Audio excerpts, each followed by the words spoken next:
Ya, Assalamualaikum warahmatullahi wabarakatuh, saudara. Kita lanjutkan ya materi metodologi penelitian yang sudah saudara bahas dengan dosen sebelumnya pada tujuh pertemuan sebelum UTS ya. Sekarang kita mulai dengan pertemuan pertama saat UTS selesai dan menuju UAS ya. Apa yang akan saudara kaji dengan pertemuan ini? Ini lebih banyak pertemuan kita akan melihat bagaimana aplikasi ya seluruh kajian yang saudara bahas baik itu di pertemuan pertama ya sebelum UTS kemarin sampai dengan sekarang, dan bagaimana sebenarnya saudara sebagai seorang bidan melakukan penelitian yang berkaitan dengan keilmuan saudara. Jadi pada pertemuan pertama ini kita akan melihat lebih detail ya bagaimana metode penelitian kebidanan itu dilakukan. Untuk saudara ketahui, metode penelitian di kebidanan atau secara universal di kesehatan itu mempunyai tujuan. Yang pertama adalah untuk eksplorasi namanya, ya. Jadi eksplorasi itu nanti akan kita lihat secara detail ya. Secara umum, eksplorasi itu adalah menggali lebih dalam ya bagaimana sebuah teori diterbitkan atau dihasilkan oleh peneliti sebelumnya. Kemudian kita eksplorasi, kita gali lebih dalam apakah teori itu benar atau teori itu bisa kita bantahkan. Ya, itu dinamakan dengan eksplorasi. Kemudian saudara, ada lagi penelitian itu yang bersifat deskriptif. Ya, deskriptif itu artinya penelitian itu menggambarkan sebuah fenomena yang terjadi di lapangan. Jadi, bagaimana fenomena itu mampu kita terjemahkan melalui data yang kita temukan di lapangan, itu adalah suatu trik atau cara kita sebagai peneliti untuk mampu membahas, kemudian menyampaikan dan menyajikan sebuah data dalam bentuk grafik yang baik, kemudian juga penuturan narasi yang hidup. Ya. Jadi itu yang dinamakan dengan deskriptif. Kemudian lebih dalam lagi, penelitian itu ada yang bertujuan sebagai analitik. Ya. Analitik itu artinya sebuah penelitian sudah melakukan pembahasan lebih mendalam. Pembahasan lebih mendalam itu artinya dia tidak hanya mempunyai satu variabel saja. Biasanya dia sudah memiliki lebih dari dua variabel. Sehingga dari variabel-variabel yang didapatkan itu, kita bisa melihat bagaimana hubungannya, bagaimana pengaruhnya, ya, atau bagaimana faktor-faktor yang berhubungan dengan variabel yang ada. Itu dinamakan dengan tujuan penelitian di kebidanan itu sebagai analitik. Jadi kalau saya mencoba ya membuat judul penelitian secara eksplisit, kalau eksplorasi itu biasanya penelitian itu melihat ya apakah sebuah obat A misalnya mampu mempengaruhi sesuatu. Itu dinamakan dengan eksplorasi. Artinya ketika kita mengeksplorasi itu bisa saja nanti eksplorasi yang kita dapatkan itu mempertajam teori, tapi bisa saja nanti ketika kita melakukan penelitian itu mementahkan teori. Itu dinamakan dengan eksplorasi. Kalau seandainya penelitian itu bersifat deskriptif, maka tujuan atau judul penelitian itu biasanya gambaran. Ya. Misalnya gambaran 5 penyakit terbesar di Bukit Tinggi misalnya. Itu kita menggambarkan bagaimana 5 penyakit terbesar itu. Dari mana kita dapatkan? Dari kita melihat data itu di lapangan. Dengan cara apa? Misalnya kita melakukan observasi, ya. Observasi, ya, kita lihat data sekunder yang ada di rumah sakit, ya, yang ada di puskesmas atau di tempat klinik lainnya. Kemudian kita cari distribusi frekuensinya. Kita cari distribusi frekuensi relatifnya. Kita cari frekuensi kumulatifnya sehingga kita bisa atau mampu menggambarkan 5 penyakit terbesar itu yang ada di Bukit Tinggi. Itu dinamakan dengan tujuan mendeskripsikan atau menggambarkan 5 penyakit terbesar tadi. Bisa dipahami ya? Jadi saya langsung contohkan bagaimana judul penelitian-penelitian yang ada. Kalau seandainya kita sudah beralih ke analitik, maka saya katakan tadi, itu sudah lebih dari sudah lebih dari satu variabel. Misalnya 2 variabel. Kalau 2 variabel, biasanya penelitian itu menceritakan hubungan, ya. Hubungan pengetahuan ibu hamil tentang gizi misalnya dengan kejadian gizi ibu hamil ya di mana itu. itu menandakan dia sudah menganalisis. Itu dinamakan dengan analitik. Jadi kalau ada nanti judul penelitian saudara baca, misalnya skripsi seniornya bercerita tentang hubungan, ya, itu dia sudah merupakan analitik. Atau ternyata judulnya faktor-faktor yang berhubungan dengan kejadian preeklamsi, ya, misalnya, ya. Kalau seandainya sudah berbicara faktor-faktor yang berhubungan, maka kajian itu sudah mempunyai kajian analitik. Maka tujuan penelitian itu adalah analitik. Oke ya. Sekarang bagaimana pula kalau eksperimental? Eksperimental itu adalah tujuan yang paling tinggi ketika kita melakukan penelitian di kebidanan.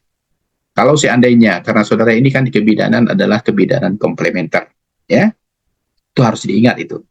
Maka usahakan semua judul penelitian saudara itu ke kebidanan komplementer.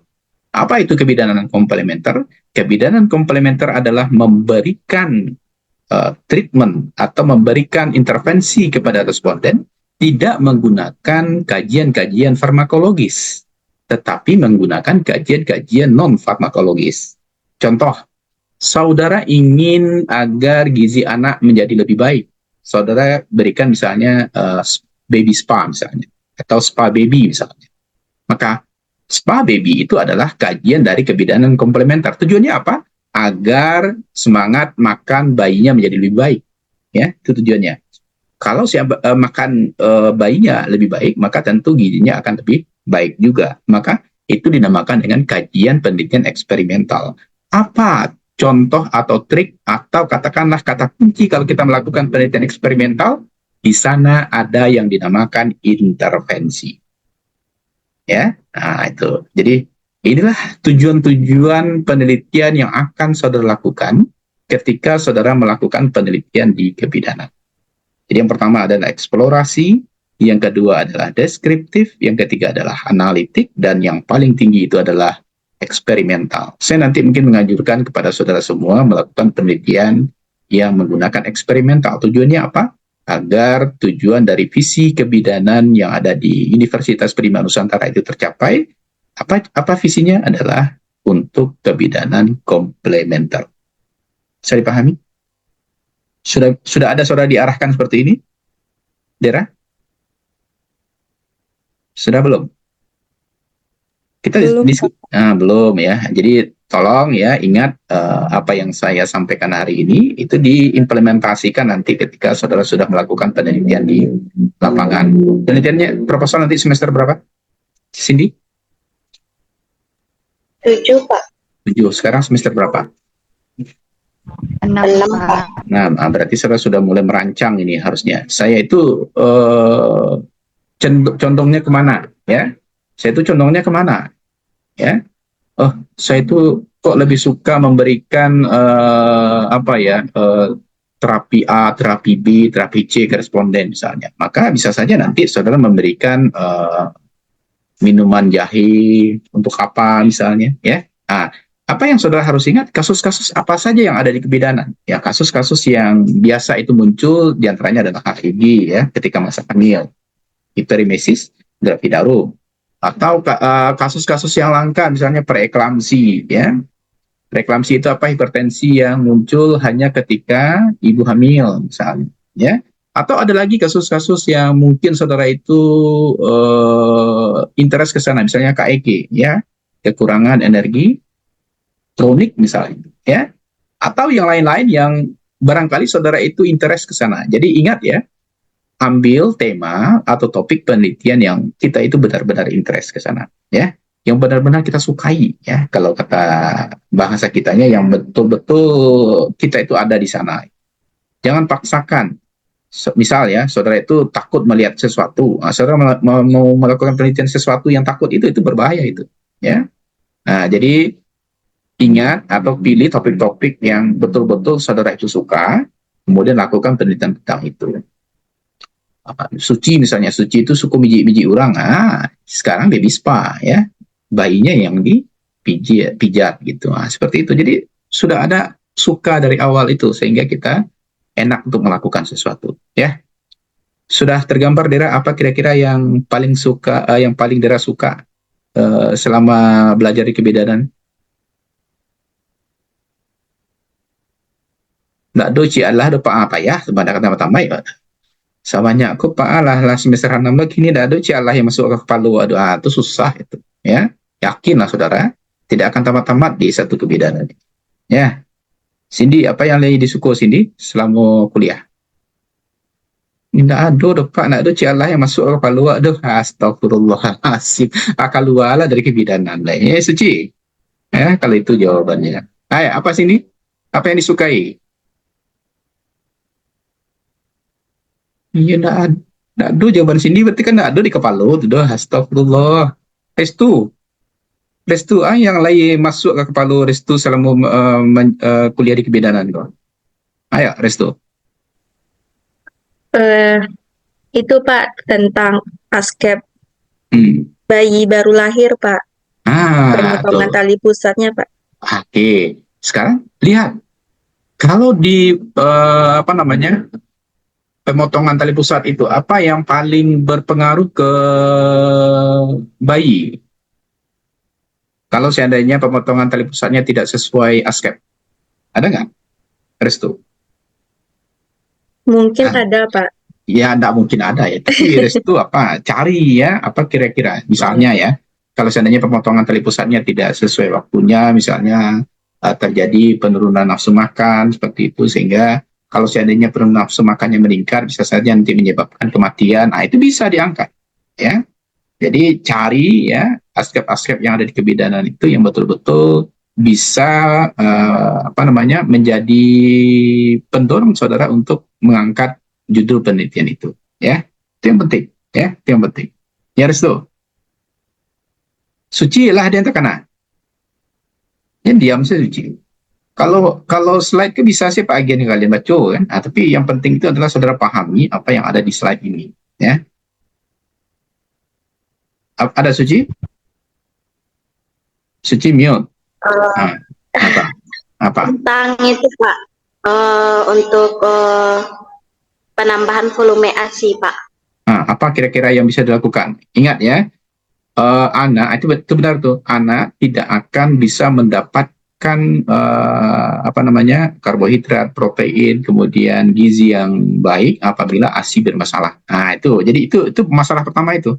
Nah sekarang apa yang kira-kira yang bisa Suci angkat agar volume ASI itu meningkat? Nah gini ya, ini cara mencari masalah ini ya. Saya ajarkan saudara bagaimana cara mencari masalah. Nah, saudara bisa ke kebidanan komplementer. Ini saya coba langsung cobakan apa kira-kira yang bisa Suci lakukan. Saudara tahu nggak daun sayur pucuk katu? Tahu Pak. Tuh. Tahu Pak. Maka Suci bisa lakukan pengaruh pemberian sayur pucuk katu. Nanti cari nama latinnya yang benar ya. Ini kan masih bahasa daerah kita ini. Ya, terhadap peningkatan volume ASI ibu pada saat masa nifas misalnya. Seperti itu. Paham? Nah, itu sudah menjadi sebuah judul atau topik penelitian yang menarik. Nah, apa masalahnya? Kalau seandainya volume ASI itu sedikit, maka bayi bisa terjadi kekurangan energi protein. Nah, itu nanti dikata-katai di latar belakang masalah. Nah, ide ini bungkus sama Suci, nanti jadikan itu sebagai topik penelitian Suci nanti. Nah, telitilah apa saja kandungan yang ada di sayur pucuk katu itu. Apanya yang ada di sana, proteinnya seperti apa, komposisinya bagaimana, itu cari nanti di referensi. Buka-bukalah internet dari sekarang. Ketik aja sayur pucuk katu itu keluar dia semua. Ya, ya Restu. Lah dia terkena di Restu. Nggak ada sim senyum itu kalau kuliah aku sim senyum ilmu dari Lah dia terkena di Restu. Lunjul ya Allah, astagfirullahaladzim. Oke ya. Fania, sudah ada yang ini Fania, yang sudah bisa Fania angkat untuk kajian topik penelitian. Tidak aduh, awak kuliah senyum Pak. Cialah ada ilmu yang masuk ke kepala aduh ya. Tiara gimana? Tiara mute. Oh, tidak ada negeri kecil ada Tiara, pokoknya mute ya. Ya Allah, astagfirullahaladzim. Coba tunjuk tangan siapa yang sudah punya ide ya. Ini kalau saya tanya satu-satu malu saudara nanti kan. Nggak ada ide. Coba siapa yang sudah punya ide selain apa tadi? Ya, selain Suci tadi. Udah nggak? Ada? Ide nggak lo? Aduh, oke lah ya. Pak Langgia lah dulu ya. Atau nanti dengan Bapak melanjutkan materi yang merupakan oh itu, oke ya. Oke, sekarang apa dari tujuan penelitian itu yang bisa kita lakukan di dalam penelitian di kebidanan? Maka pendekatan di dalam desain atau metode penelitian yang mungkin barangkali sudah diajarkan oleh Pak Andi, kita bisa mengenal dua pendekatan. Ya, yang pertama kita kenal dengan pendekatan potong lintang atau cross sectional. Ini sering sekali disebut oleh mahasiswa kebidanan ini. Ya, di dalam metode penelitian dikatakan bahwasanya di dalam penelitian ini pendekatan yang digunakan adalah metode cross sectional. Apa itu cross sectional? Cross-sectional itu adalah penelitian dengan pengamatan sesaat atau dalam suatu periode tertentu dan setiap subjek studi hanya dilakukan satu kali pengamatan selama penelitian. Ini sering sekali digunakan oleh mahasiswa kebidanan. Artinya apa? Ketika kita melakukan penelitian, kita hanya datang satu kali saja ke responden. Satu kali datang ke responden itu kita sudah kumpulkan semua data sesuai dengan kuesioner penelitian yang kita sudah berikan ke responden. Berkenaan dengan kuesioner penelitian ini, saya harus ingatkan saudara bahwasanya instrumen penelitian kita itu biasanya ada 3.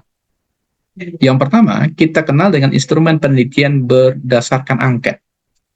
Angket itu dia berisi kuesioner-kuesioner penelitian yang akan diisi oleh responden. Jadi ingat ya, angket ini nanti diisi oleh responden. Ingat, di dalam angket itu ada kuesioner atau pertanyaan-pertanyaan penelitian yang akan dijawab oleh responden. Kalau saudara menyebar angket, maka nanti yang mengisinya adalah responden. Yang kedua, ada lagi instrumen penelitian itu bersifat lembar observasi, ya, lembar observasi namanya. Lembar observasi ini juga berisi kuesioner penelitian atau pertanyaan-pertanyaan penelitian. Tetapi kalau kita menggunakan instrumen penelitian dalam bentuk observational atau lembar observasi, maka yang mengisinya adalah peneliti. Contoh nih, saudara melihat partus normal, ya, partus normal. Saudara sebagai peneliti melihat bidan melakukan partus normal, maka yang mengisi lembar observasi itu adalah kita sebagai peneliti. Dengan cara apa? Melihat bagaimana bidan melakukan bantuan persalinan normal. Ya, jadi kalau dia lembar observasi, maka yang mengisinya adalah kita sebagai peneliti. Paham ya? Angket diisi oleh responden. Lembar observasi diisi oleh peneliti. Yang ketiga, kita juga mengenal borang wawancara. Ya, borang wawancara, dia juga berisi kuesioner atau pertanyaan-pertanyaan penelitian yang juga diisi oleh peneliti. Jadi, 1 diisi oleh responden, 2 lagi diisi oleh peneliti. Lembar observasi diisi oleh peneliti, kemudian lembar wawancara atau borang wawancara juga diisi oleh peneliti. Bagaimana cara peneliti mengisi? Dengan bertanya langsung ke responden. Biasanya ketika kita menggunakan lembar wawancara atau borang wawancara ini, penelitiannya bersifat deep interview, ya, pertanyaannya mendalam. Jadi, kuesioner itu menjadi alat bantu kita untuk bertanya ke responden. Kemudian jawaban responden nanti kita isikan di dalam lembar wawancara. Bisa dipahami?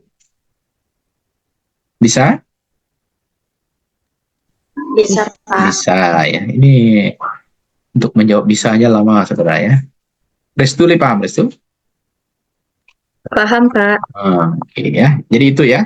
Nah, jadi kebanyakan kita atau saudara di kebidanan itu menggunakan pendekatan cross-sectional. Ya. Kemudian, bagaimana keterlibatan peneliti? Ya, keterlibatan peneliti itu, ya, itu biasanya kita menggunakan observational. Ya. Jadi kalau saudara menggunakan lembar observasi tadi, keterlibatannya penuh. Atau saudara melakukan penelitian yang bersifat interventional, contohnya di dalam penelitian yang bersifat eksperimental. Maka ketika interventional dilakukan ke responden, maka keterlibatan kita sebagai peneliti itu adalah penuh. Ya. Tetapi kalau saudara hanya menyebarkan angket, maka keterlibatan peneliti itu tidak penuh. Karena yang lebih dominan di dalam penelitian itu adalah responden. Oke ya. Kemudian saudara, lokasi penelitian itu biasanya kita kenal dengan klinik, ya klinik itu misalnya di rumah sakit, ya di klinik bersalin, ya di PMB misalnya, ya atau di klinik-klinik lainnya, ya rumah sakit itu bisa besar, bisa puskesmas juga, ya itu dinamakan dengan klinik. Kita juga bisa melakukan penelitian itu di masyarakat, di lapangan. Penelitian seperti ini itu dinamakan dengan penelitian komunitas, ya. Artinya apa? Penelitian komunitas itu adalah penelitian yang kita lakukan di lapangan. Ya, artinya wilayah kerja puskesmas menjadi catatan penting bagi kita untuk melakukan penelitian tersebut. Bisa dipahami ya? Jadi ada dua tempat. Yang pertama klinik, di rumah sakit, di puskesmas, ya, di klinik bersalin, dan tempat-tempat lain ya, biasanya melakukan pelayanan kesehatan. Kemudian yang kedua itu adalah lapangan yang kita kenal dengan komunitas. Ya, di komunitas itu biasanya kita mengambil data di tengah-tengah masyarakat. Dengan cara apa? Dengan cara mengumpulkan data yang melalui observasikah, ya, wawancarakah, atau menyebar angket ke responden. Itu dinamakan dengan penelitian komunitas. Ya. Jadi kalau penelitian di rumah sakit itu dinamakan dengan penelitian klinik. Kalau penelitiannya di lapangan itu kita namakan dengan penelitian komunitas. Bisa dipahami? Bisa ya? Oke. Kemudian yang kedua, saudara, pendekatan itu ada yang longitudinal namanya, ya. Pendekatan yang longitudinal itu artinya adalah selain dari pendekatan cross-sectional, ya. Bagaimana bentuknya? Ya, diantaranya nanti kita melakukan penelitian itu tidak sekaligus selesai, ya. Biasanya dia siklik ya, 5 tahunan, 10 tahunan, 15 tahunan. Tentu saudara tidak akan mungkin melakukan ini, ya. Biasanya yang melakukan penelitian seperti ini adalah orang-orang yang ada di puskesmas ya, untuk mengevaluasi program ya, untuk melihat tercapaian program seperti apa ya. Itu digunakan metode penelitian yang longitudinal, ya. Jadi penelitian yang bisa dilakukan untuk cross-sectional itu diantaranya adalah penelitian eksplorasi ya, deskriptif atau analitik, itu bisa menggunakan cross-sectional ya. Seperti itu. Kalau eksperimental sudah beda caranya ya, itu kita tidak lagi menggunakan dalam satu waktu, bisa saja nanti akan terjadi looping atau pengulangan beberapa kali, baru kita bisa mengambil suatu kesimpulan. Oke. Oke, saudara, selanjutnya, pemilihan rancangan penelitian itu tergantung pada tujuan penelitian. Nah, ini saya ingatkan ini. Jadi, rancangan yang kita ambil itu tergantung tujuan penelitian. Kalau misalnya tujuan penelitian kita adalah menelusuri faktor penyebab, maka lakukanlah penelitian case control atau kasus kontrol, ya. Atau juga seorang bisa melakukan penelitian yang bersifat eksplorasi. Kenapa? Karena kita ingin menelusuri faktor penyebabnya apa, ya. Kalau seandainya penelitian saudara ingin mengetahui prevalensi itu bahasa kitanya adalah sebaran penyakit, ya. Jumlah penyakit itu berapa? Atau persentase penyakit itu seperti apa. Atau kita juga ingin melihat bagaimana karakteristik responden, misalnya responden yang berumur remaja sekian, ya, berumur dewasa awal sekian, dewasa menengah sekian, dewasa tua sekian, ya, tua sekian, itu kita bisa melakukan penelitian yang bersifat deskriptif cross-sectional, ya. Kalau deskriptif cross-sectional itu nanti, maka kita akan melihat bagaimana gambaran utuh dari data yang kita dapatkan di lapangan. Apakah gambaran utuh itu? Di antaranya kita memunculkan tabel distribusi frekuensi, kita memunculkan tabel distribusi frekuensi relatif, kita memunculkan tabel distribusi frekuensi kumulatif. Di Biostat sudah belajar ini kan? Siapa yang ngajar kemarin? Cindy?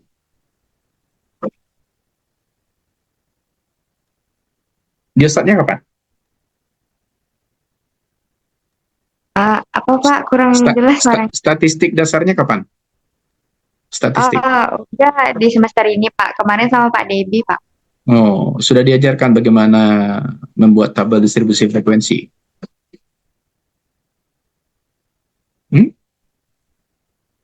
Belum ada lagi Pak. Lah, tapi udah belajar gimana? Sudah berapa kali masuknya? Itu pelajaran awal itu, ya. Pelajaran awal itu saudara diajarkan bagaimana cara mengolah data menggunakan distribusi frekuensi, ya, distribusi frekuensi relatif, distribusi frekuensi kumulatif. Belum belajar? Sini? Nggak ada. Apa yang sudah belajar? Kalau nggak belajar, ini nggak bisa selesaikan ini, ya. Mengetahui prevalensi, karakteristik responden, ya. Nggak ada belajar. Atau udah langsung ke SPSS saja kemarin? SPSS-nya udah belajar? Sudah, Pak. Ada nggak saudara lihat di SPSS itu ada frekuensi, kemudian frekuensi relatif, ada frekuensi kumulatif? Ada nggak? Ada, Pak. Ada, berarti langsung aja mungkin ya. Teorinya nggak belajar? Teorinya tidak diajarkan? Dela? Ada, Pak. Oh ada. Nah, kata Cindy tadi belum. Nah udah ada ya dia. Ini kata Dela ada. Kalau nggak lihat catatan Dela ya. Oke ya. Jadi ini nih penting ini mengetahui prevalensi karakteristik responden itu kita menggunakan descriptive cross sectional namanya. Jadi datanya kita ambil dalam waktu yang bersamaan, kemudian data itu kita kelompokkan ya menjadi misalnya pengetahuannya tinggi, pengetahuannya rendah, pengetahuan sedang seperti itu ya. Kalau seandainya pengetahuan. Kalau umur juga seperti itu, umur remaja, dewasa awal, dewasa menengah, dewasa tua, seperti itu. Itu dinamakan dengan karakteristik responden, ya. Dinamakan dengan karakteristik responden. Kemudian, kalau seandainya kita ingin menelusuri faktor penyebab penyakit, ya, dengan klasifikasi yang telah ada, maka kita bisa mengcombine, ya, penelitian yang bersifat eksploratif dengan penelitian yang bersifat deskriptif, ya. Kita gali data baru, kemudian kita combine kita bandingkan dengan data lama. Itu artinya kita menelusuri faktor penyebab penyakit dengan klasifikasi yang telah ada. Ya. Kalau secara teori misalnya diare itu karena bakteri misalnya. Kemudian saudara ambil data baru, ternyata saudara dapatkan tidak hanya bakteri, ya, kemudian ada yang lain misalnya. Nah, itu saudara berarti sudah melakukan penelitian yang bersifat eksploratif deskriptif, ya. Kita menelusuri faktor penyebab penyakit dengan klasifikasi yang telah ada. Selanjutnya, kalau kita ingin mencari hubungan sebab akibat ya antara faktor risiko dengan timbulnya penyakit, maka kita bisa melakukan penelitian eksperimental atau kita bisa melakukan penelitian bersifat analitik. Ya, ingat ya, penelitian yang bersifat eksperimental itu artinya kita sudah melakukan intervensi kepada responden. Analitik itu artinya kita sudah bisa melihat faktor apa sesungguhnya yang menyebabkan hal itu terjadi. Ya, itu artinya kita mencari hubungan sebab akibat antara faktor risiko dengan timbulnya penyakit. Kalau seandainya penelitian itu bersifat eksperimental, maka ingat ya, itu harus ada intervensi peneliti. Biasanya kalau kita melakukan intervensi itu dimulai dulu dengan uji klinis ya, atau kita harus mendapatkan ethical clearance ya dari komite etik penelitian kesehatan ya. Kebetulan kita sudah punya ya, di UPNB sudah punya komite etik penelitian kesehatan. Kalau seandainya saudara mau melakukan penelitian yang bersifat eksperimental seperti ini dan ada intervensi kepada peneliti dan ingin mengikut sertakan ethical clearance atau uji klinis, maka saudara bisa melakukan pengurusannya ke komite etik penelitian kesehatan. Kalau seandainya saudara melakukan penelitian analitik, ya, berarti si peneliti itu secara pasif ya melakukan observasi pada perubahan yang terjadi untuk mengetahui sebab akibat. Ya, ingat ya, data yang kita dapatkan di lapangan itu ada dua. Ya, yang pertama kita mendapatkan data prospektif namanya atau data kohort. Data prospektif itu adalah data yang kita dapatkan hari ini sampai dengan yang akan datang. Itu dinamakan dengan prospektif. Jadi data hari ini, kemudian data bulan depan, bulan depannya lagi, bulan depannya lagi, itu dinamakan dengan data prospektif. Datanya kohort. Yang kedua, ada lagi data yang retrospektif. Ya, retrospektif itu adalah case control, kasus kontrol. Artinya data yang kita dapatkan tidak data saat itu, tetapi data yang kita dapatkan dari bulan sebelumnya, tahun sebelumnya, ya, misalnya tahun 2023, tahun 2022, tahun 2021, itu dinamakan dengan data retrospektif. Tapi kalau seandainya data primer, ya data primer itu biasanya datanya adalah prospektif. Karena datanya kita yang ambil. Berarti dimulai dari data hari ini, besok, besoknya lagi. Itu dinamakan dengan prospektif. Tapi kalau datanya kita ambil dari data tahun yang lalu, bulan yang lalu, ya seminggu yang lalu, itu dinamakan dengan data retrospektif. Nah, jadi nanti saudara bisa melakukan pengambilan data seperti ini. Ya, seperti apa nanti yang akan saudara lakukan itu tergantung penelitian yang saudara akan kerjakan. Bisa dipahami? Bisa dipahami? Bisa, Pak. Ada yang mau ditanyakan? Nah, coba. Banyak-banyak bertanya ya. Banyak-banyak bertanya. Silakan ya kalau ada yang mau ditanyakan. Ya. Ada? Silakan ya kalau ada yang mau bertanya.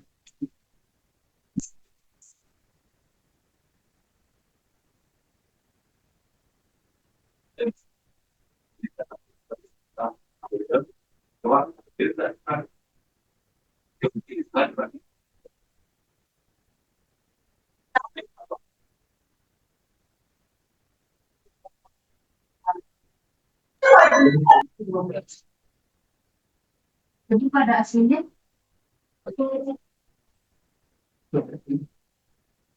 kalau dicek memang asli.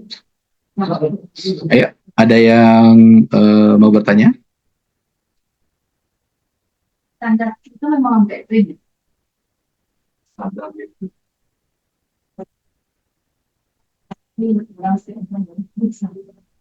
ada?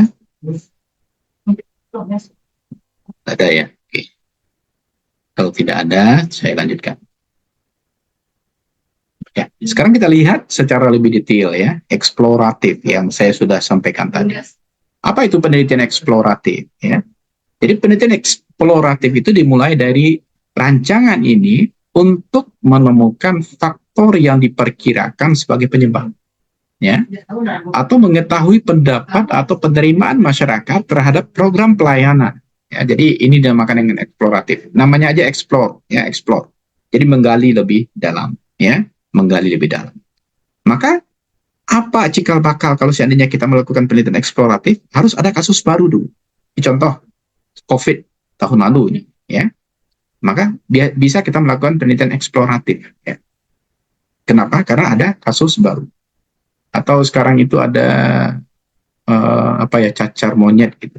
Nah, itu kan ada kasus baru tuh. Itu kita bisa melakukan penelitian yang bersifat eksploratif, ya.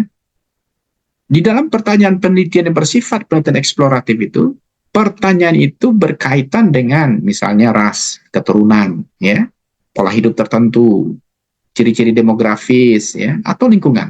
Nah, itu menjadi pertanyaan di dalam penelitian yang bersifat eksploratif. Tujuannya adalah mengadakan penelusuran dan mengungkapkan faktor yang menyebabkan timbulnya masalah atau penyakit baru tersebut. Di apa sih kok bisa muncul penyakit cacar monyet itu misalnya, ya. Jadi itu tujuannya. Subjeknya itu pasti penderita, ya, karena ini adalah kasus baru. Atau keluarga. COVID kan juga seperti itu ya, kalau setelah penderitanya keluarga terdekat. Atau lebih jauh lagi kerabat atau orang yang berkaitan langsung di alam itu, ya. Misalnya kalau terkena RWA misalnya, maka seluruh warga yang ada di RWA itu biasanya dilakukan pengecekan, ya. Itu dinamakan penelitian yang bersifat eksploratif. Variabelnya itu adalah kondisi saat lahir misal, ya, atau pertumbuhan, atau umur, atau gejala awal apa yang muncul ketika cacar monyet itu terjadi.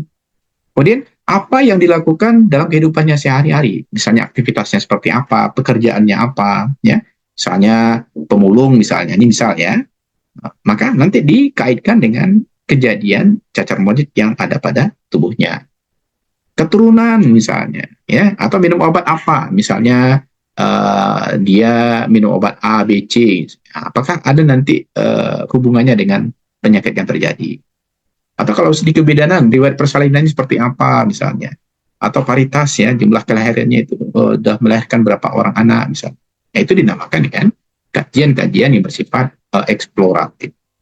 Sehingga ketika kita menggali ya pembahasan-pembahasan yang sudah saya sebutkan tadi, nanti kita akan menghasilkan suatu kesimpulan yang valid nanti, yang sahih. Ya, kenapa kasus itu terjadi? Nah, itu dinamakan dengan eksploratif. Ya, jadi dari namanya saja udah jelas itu ya, eksploratif itu adalah mengeksplor bagian-bagian apa yang kita teliti di dalam penelitian. Ya, jadi kalau saudara melakukan penelitian secara eksploratif, maka langkah-langkah dari penelitian ini harus saudara lakukan sehingga kita bisa menemukan suatu temuan ya di dalam penelitian. Ya, ingat ya, di dalam penelitian itu nanti saudara akan menghasilkan temuan. Temuan itulah nanti yang akan saudara ceritakan di dalam hasil penelitian. Apakah nanti temuannya itu sesuai dengan teori atau temuan itu berbeda dengan teori, itu tidak jadi masalah. Yang penting adalah temuan itu menggambarkan bagaimana tujuan penelitian yang saudara lakukan di dalam penelitian nanti. Bisa dipahami ya? Bisa, Pak. Ya. Saudara bisa menangkap apa yang saya sampaikan ya. Ini waktu kita habis, kalau saudara nggak ngerti, ini bahaya ya. Walaupun ini saya rekam ya, untuk saudara bisa simak-simak lagi, tetapi yang terpenting itu adalah saudara betul-betul bisa memahami sehingga nanti ketika melakukan penelitian real nanti di lapangan, saudara bisa lakukan.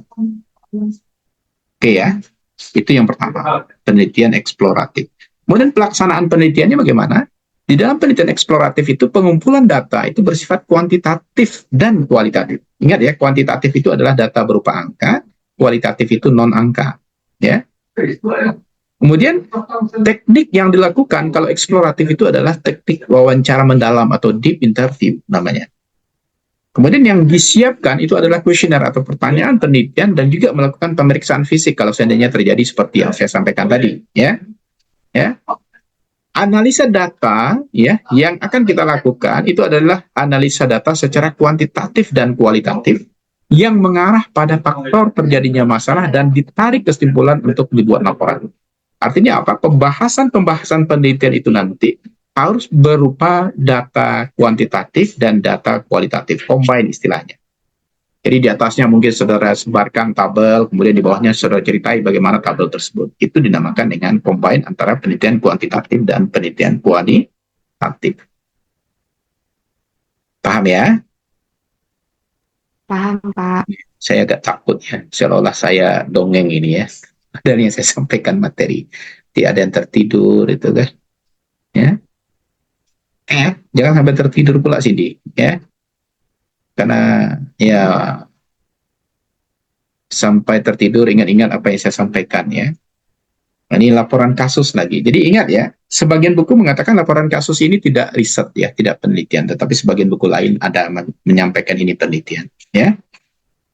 Apa yang ada di dalam laporan kasus tersebut ya, dia hanya dilakukan di bidang kedokteran ya, tidak mengikuti kaidah penelitian. Jadi sama dengan saudara sebenarnya. Kalau dulu di bidan itu ada kasus 28 minggu ya, laporan kasus 28 minggu. Itu sama juga. Kaidah-kaidahnya itu terlepas dari kaidah riset sesungguhnya ya. Dia hanya dilakukan untuk pengumpulan data ya, dia hanya dilakukan untuk pengumpulan data. Maka di dalam laporan kasus ini yang harus dipersiapkan itu yang pertama itu adalah timnya ya, di mana tim itu terdiri dari para ahli yang ditentukan adalah data yang diperlukan dan pemeriksaannya dilakukan seperti apa ya. Kemudian pelaksanaannya dilakukan pengumpulan data, kemudian dilakukan pembahasan terhadap data yang ditemukan, kemudian tindakan apa yang dilakukan atas data tersebut, kemudian kita menyimpulkan hasil dan dilakukan penarikan kesimpulan. Itu adalah rangkaian dari laporan kasus ya. Ingat ya, sebagian buku mengatakan laporan kasus ini bagian dari riset ya, tetapi sebagian buku lain mengatakan tidak. Kenapa? Karena kadangkala apa yang dituliskan itu masih banyak bagaimana keadaan nyata di lapangan saja, tidak mengikuti bagaimana kaidah-kaidah pelaporan hasil penelitian yang berdasarkan penelitian yang ada di dalam metode penelitian tersebut. Bisa dipahami ya? Bisa ya? Oke, ini laporan kasus. Selanjutnya saudara, kita juga mengenal adanya penelitian deskriptif ya. Sesuai dengan namanya, penelitian deskriptif itu nanti adalah menggambarkan bagaimana situasi yang ada di lapangan. Makanya tadi saya mengatakan sudah pernah nggak belajar distribusi frekuensi. Distribusi frekuensi itu adalah menggambarkan bagaimana keadaan suatu variabel, kemudian bagaimana bentuknya, kemudian bagaimana persentasenya, kemudian bagaimana kumulatifnya. Itu dinamakan dengan penelitian yang bersifat deskriptif. Rancangan dari penelitian deskriptif itu adalah menggambarkan, membuat penginderaan secara sistematis, ya, secara faktual dan akurat mengenai fakta dan sifat-sifat populasi atau daerah tertentu, ya. Kalau seandainya saudara bercerita tentang 5 penyakit terbesar seperti yang saya contohkan tadi, maka nantinya saudara akan mendapatkan data penyakit hipertensi sekian orang misalnya, itu sekian persen. Penyakit DM sekian orang sekian persen. Penyakit penyakit tidak menular sekian orang sekian persen misalnya, ya. Itu menyatakan gambaran secara sistematis, secara faktual, dan secara akurat mengenai fakta yang kita temukan di lapangan. Sehingga nantinya apa? Populasi yang ada pada daerah tertentu itu akan bisa kita sampaikan dengan sangat baik. Ya, itu dinamakan dengan penelitian yang bersifat deskriptif. Yang penting saudara ingat, ya, penelitian deskriptif ini adalah pendahuluan dari penelitian yang bersifat eksperimental atau penelitian yang bersifat analitik sesungguhnya. Ya, jadi penelitian deskriptif ini adalah penelitian awal. Ya. Artinya, kalau penelitian awal ini kita ambil kesimpulan secara universal, tentu tidak boleh, karena dia baru kesimpulan awal. Kalau ingin kita mengambil kesimpulan yang lebih baik, yang lebih detail, maka kita harus bandingkan variabel A dengan variabel B. Misalnya, tadi penyakit. Kemudian kita hubungkan misalnya dengan ekonomi misalnya. Kita hubungkan dengan pekerjaan misalnya. Ya, pekerjaan ekonomi kita hubungkan misalnya dengan penyakit yang ada, itu dinamakan sudah melakukan penelitian bersifat analitik, ya. Paham ya? Maka di sini dikatakan bahwasanya pendahuluan dari penelitian eksperimental atau penelitian yang bersifat analitik. Itu yang dinamakan dengan penelitian deskriptif. Kemudian penelitian deskriptif itu dilakukan karena timbulnya pertanyaan berkaitan dengan masalah epidemiologis. Ingat ya, pertanyaan dari permasalahan epidemiologis itu muncul yang pertama karena besarnya masalah, ya. Kemudian luasnya masalah itu seperti apa? Kemudian pentingnya masalah itu yang meliputi siapa, ya? Pertanyaannya. Bila mana? Kemudian di mana? Where, ya? Berapa banyak orang yang terkena penyakit itu misalnya? Kemudian bagaimana sebarannya? Dan bagaimana ciri-ciri orang yang menderitanya? Itu dinamakan dengan permasalahan-permasalahan yang muncul dalam epidemiologis. Ingat ya, epidemiologis itu adalah pembahasan tentang penyakit. Ya. Artinya apa? Penelitian deskriptif itu berdasarkan variabel orang, ya, variabel umur, variabel jenis kelamin, ya, variabel suku bangsa, variabel pendidikan, ya, variabel perkawinan, tempat, misalnya di kota, di desa, ya, transmigrasi misalnya, atau kesuburan dan perbatasan, itu dinamakan dengan variabel. Ingat ya, variabel itu adalah yang akan dicari jawabannya ketika kita melakukan penelitian. Kalau saya contohkan, ya, variabelnya adalah jenis kelamin, ya, maka di dalam jenis kelamin itu nanti akan ada laki-laki dan akan ada perempuan, ya. Maka jawaban harus kita temukan, laki-lakinya berapa orang, ya, perempuannya berapa orang. Ekonomi juga seperti itu. Ekonomi yang petani, pekerjaan misalnya, ya, petani, nelayan, ya, dan lain sebagainya. Jadi kita harus mendapatkan berapa jumlah untuk petani, berapa jumlah untuk nelayan, dan lain sebagainya. Jadi semua variabel itu nanti harus kita temukan jawabannya ketika kita melakukan penelitian yang bersifat deskriptif. Bisa dipahami? Paham ya? Menjawab paham aja tidak ada. Oke ya. Udah makan ini Cindy? Belum? Aldo nampak enak. Rifa lah makan. Menjawab sudah aja agak payah kan? Apalagi restu tahu Pak Aldo makan ya. Oke ya, jadi ingat bahwasanya di dalam penelitian deskriptif ini semua nanti harus kita jawab. Kemudian nanti dalam penelitian deskriptif ini nanti kita harus mengingat ada waktu namanya, ya. Ada waktu itu sekular, ya 10 tahunan. Ada siklik 2-3 tahunan. Atau variabel musiman. Kalau saudara pasti risetnya mengambil variabel musiman. Ya. Apa yang terjadi saat itu? Ya, itu dinamakan dengan variabel musiman. Karena nggak mungkin saudara melakukan penelitian 10 tahunan. Ya. Nggak tamat-tamat saudara kan? Apalagi 2-3 tahunan ya. Siapa yang menunggu gitu ya? Nah, maka biasanya di kebidanan kita memilih variabel itu musiman. Ya 3 bulan, ya 1 bulan, ya bahkan ada yang 15 hari selesai seperti itu ya. Nah, walaupun ya ingat ya semakin lama kita melakukan penelitian itu semakin bagus data yang kita dapatkan. Ya, tapi ya apakah tidak boleh? Boleh ya. Itu variabel musiman. Oke. Apa guna dari penelitian deskriptif itu? Yang pertama adalah menyusun perencanaan pelayanan kesehatan masyarakat. Ya, ini guna pertamanya atau tujuan pertamanya. Yang kedua, kita mengevaluasi program pelayanan kesehatan. Ya, misal ya, dapat laporan program 5 penyakit terbesar itu A, B, C, D. Oh, ternyata saudara tidak dapatkan A, B, C, D. Harusnya A, C, D, E misalnya. Itu ya. Nah, itu namanya evaluasi program pelayanan kesehatan. Atau saudara melakukan usulan penelitian lanjutan. Oh, ini hanya penelitian awal. Makanya saya lakukan penelitian deskriptif. Nanti penelitian ini akan dilanjutkan dengan yang lebih dalam. Nah, itu dinamakan dengan usulan penelitian lanjutan. Kemudian membandingkan prevalensi penyakit tertentu antar daerah. Di Kabupaten A misalnya A, B, C, D. Ya, di Kabupaten B A, B, C, D misalnya. Ya, kita bisa membandingkan. Ya, ketika kita bisa membandingkan itu, maka kita bisa mengetahui bahwasanya di A itu lebih baik atau di B itu lebih baik. Ya, jadi membandingkan prevalensi penyakit tertentu itu nanti kita akan mendapatkan luaran penelitian yang lebih baik. Ya, keuntungannya adalah dia relatif murah. Ya, tidak butuh kelompok kontrol. Kemudian diperoleh banyak informasi dan perlu penelitian lanjutan atau tidak. Kalau seandainya rasanya penelitian itu sudah cukup, ya stop sampai di sana. Tapi kalau seandainya penelitiannya harus dilanjutkan, maka harus dilanjutkan di kemudian hari. Kerugiannya adalah pengamatannya hanya 1 kali. Nah ini ya, cross-sectional itu kerugiannya pengamatan itu hanya 1 kali. Sehingga perubahan itu tidak diketahui dengan berjalannya waktu. Ya, sehingga tidak dapat menentukan sebab akibatnya. Jadi cross-sectional yang akan saudara lakukan nanti itu, ini kelemahannya, kerugiannya.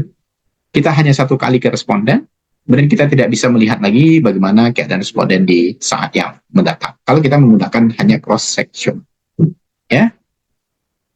Kemudian protokol dari penelitian itu yang pertama adalah merumuskan pertanyaan penelitian, kemudian menentukan tujuan dan definisi operasional, ya, menentukan populasi studi dan subjek studi, kemudian tentukan bagaimana cara pengambilan sampel. Ya, cara pengambilan sampel ini ada 2, ada pengambilan sampel secara random dan ada pengambilan sampel secara non random. Ya. Random biasanya ada kita simple random sampling. Ini sudah diajarkan di statistik ya, yang saya sampaikan ini. Kalau tidak diajarkan, Anda tahu saya ya. Jadi ingat ya, cara pengambilan sampel ini ada 2, ada random dan ada non random. Kalau random nanti ada simple random sampling, ya, ada multiple random sampling, ada systematic random sampling, ada cluster random sampling, ya. Nah, itu dinamakan dengan pengambilan sampel secara random. Kemudian ada lagi pengambilan sampel secara non random. Di antaranya ada kuota sampling, ya, purposive sampling, ya, ada accidental sampling, itu dinamakan dengan pengambilan sampel secara non-random. Kalau saudara melakukan penelitian secara statistik nanti, saya anjurkan saudara mengambil sampel itu secara random.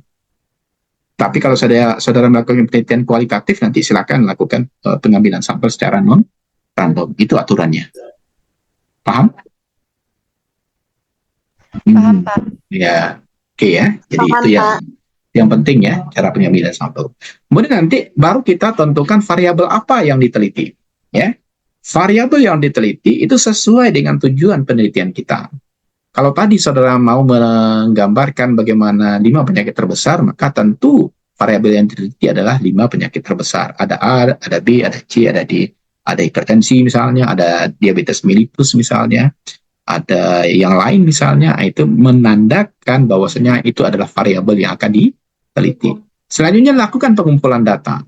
Bagaimana cara pengumpulan data? Saudara sebar angket misalnya, ya. Kemudian setelah data terkumpul dengan sangat baik, sangat banyak, maka kita lakukan pengolahan data. Pengolahan data itu kalau saudara mau bantuan SPSS juga silahkan. Saudara analisis secara manual pun juga boleh, ya.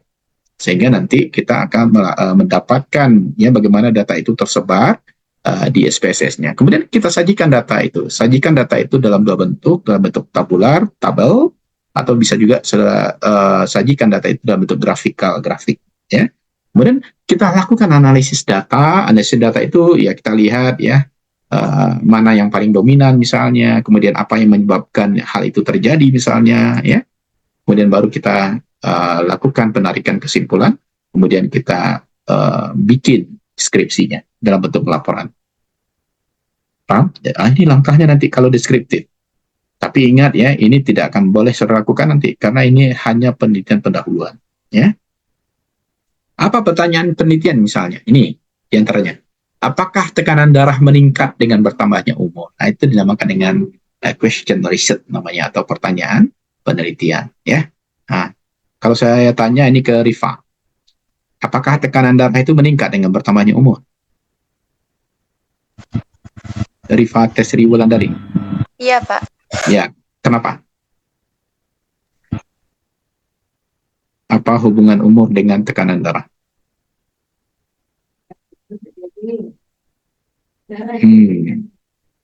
Kalau jawabannya iya nanti, maka cari ya jawaban apa sih yang menyebabkan tekanan darah itu meningkat dengan bertambahnya umur.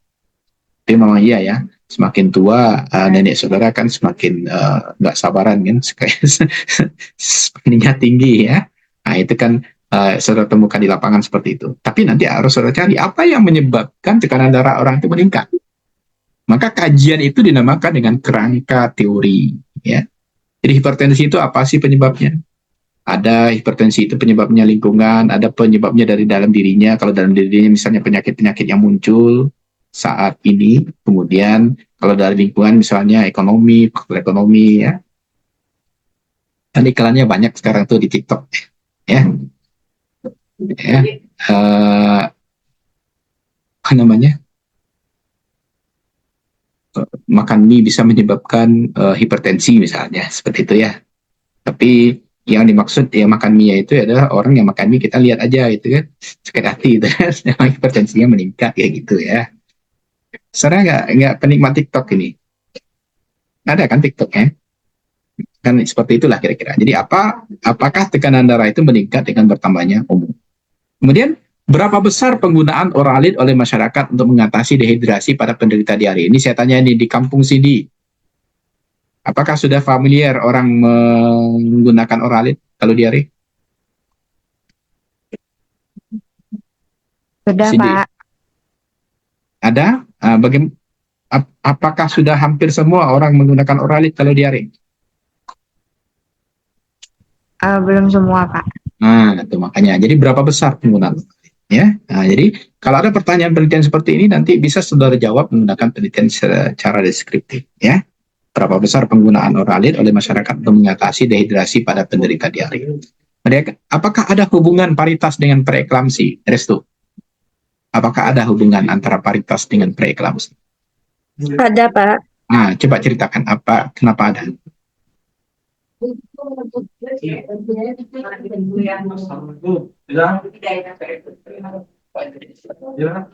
Ayo, apa? Apa itu paritas, Restu? Bapak? Apa itu paritas? Melahirkan, Pak. Paritas melahirkan. Nah, kemudian preeklamsi apa? Merupakan suatu kondisi yang mana ibu hamil mengalami kenaikan tekanan darahnya, Pak. Nah, paritas tadi melahirkan. Melahirkan itu partus apa? Restu. Kalau paritas apa? Hamil, Pak. Hah? Tadi lantai batu, itu sama salah ya. Rifa, apa itu paritas?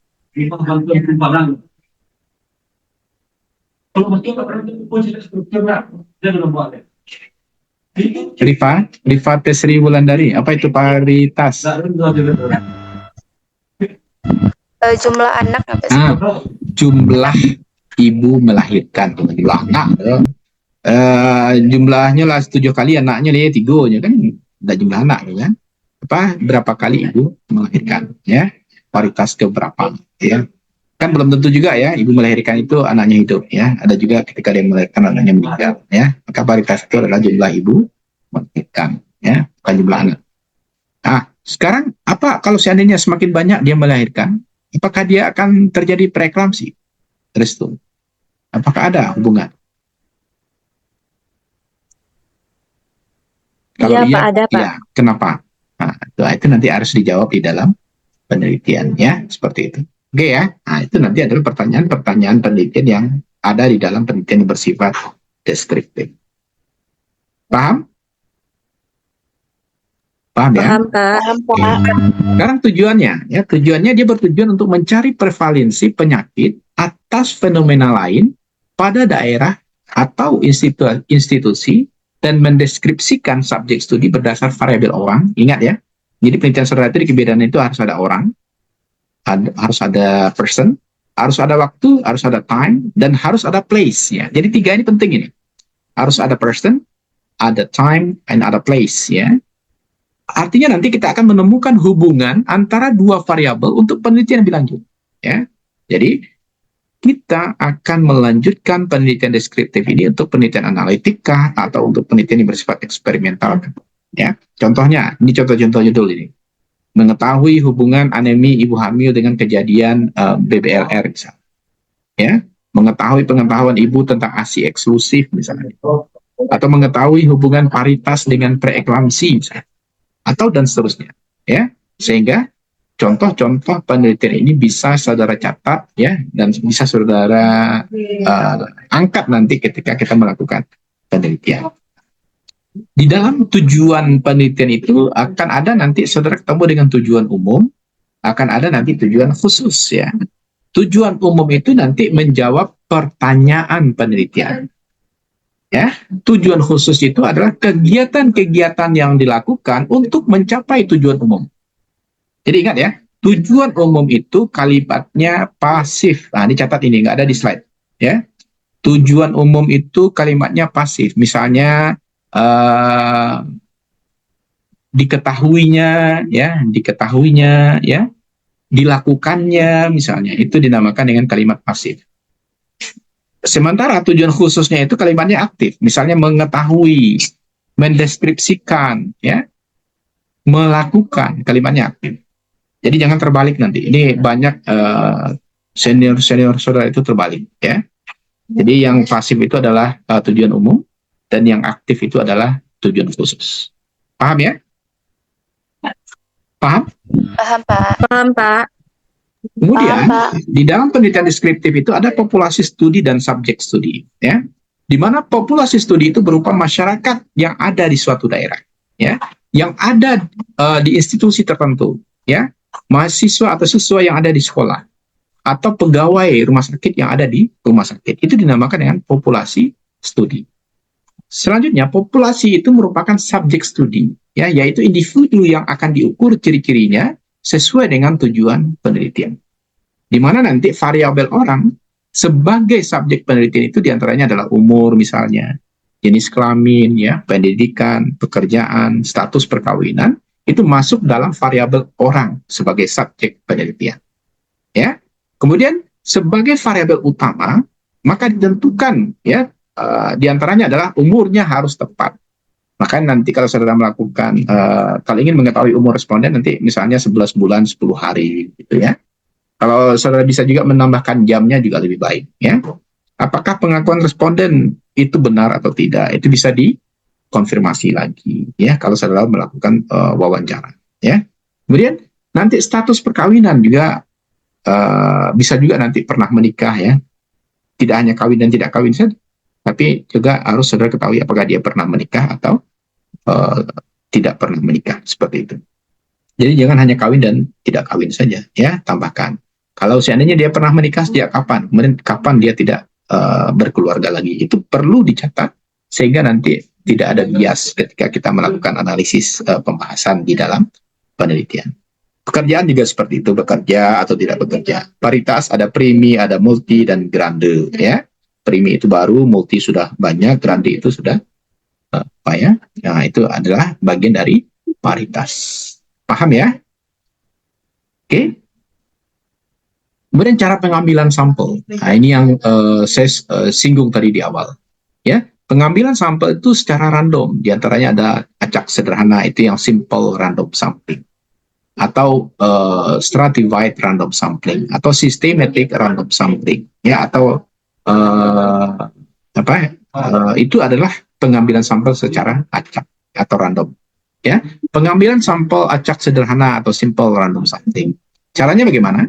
Itu nanti setiap individu mempunyai kesempatan yang sama untuk diambil sebagai sampel, ya. Caranya yang pertama dibuat daftar semua sampel dan diberi nomor urut, ya. Misalnya saudara punya populasinya itu 50 orang, maka bikin angka 1 sampai 50.